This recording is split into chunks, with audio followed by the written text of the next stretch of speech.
I started in music at a very, very early age. I was 5 years old when my grandmother gave me a guitar as a present, and that's when I started formally to study guitar. So by the time I was 10, my teacher quit on me and basically went to my mom and said, you know, his ear is stronger than my music. I quit. And so I just continue from then on to this day by myself.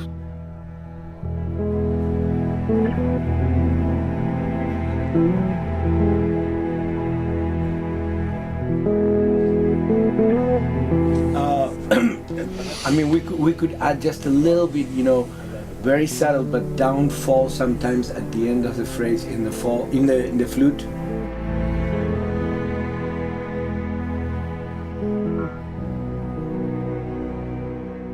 I started writing my own songs at the age of 10, you know, so by the time I was 12, I had already a band, and by the time I was 16, I signed my first record deal in Argentina. I come from Argentina. It was a particular type of music, a part of songwriting, which I always did, that was instrumental music, and instrumental music that I did with a particular instrument called ronroco. And I did a whole album that is actually called ronroco.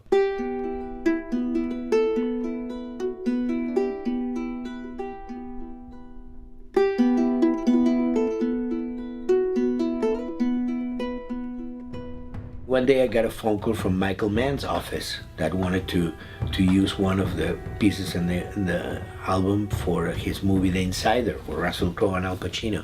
And kind of parallel to that, I got contacted by Alejandro González Iñárritu.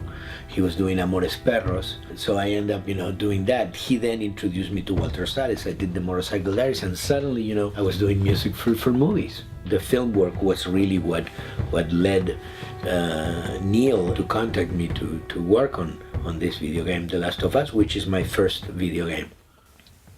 So this is... and this one is using stuff from everything? No, this is not, that's not percussion, but it has Nashville and it has me playing. So okay. It's a combination of both, the solo cello and then me playing and then the orchestra. It's pretty heartbreaking, I think.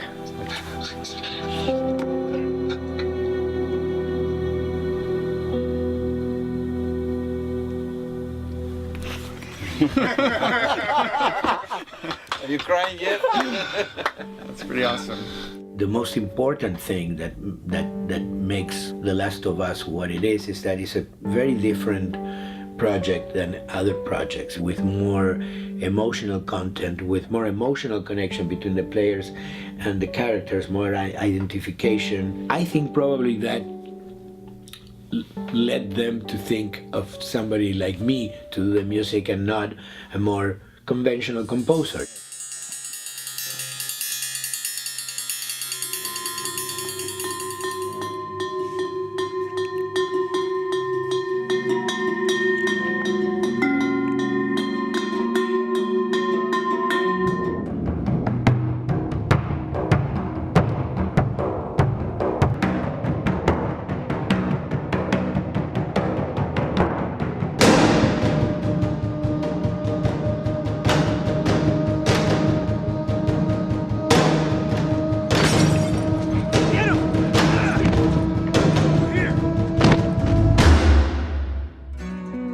One of the great things about working with Neil in The Last of Us and with Jonathan too has been the freedom that I had. And I came out, I think, with some really, really interesting stuff because of that, you know, total, you know, license to try and do stuff, and I will try really some really out stuff and they would love that, you know. It's been for me a very, very gratifying experience. PlayStation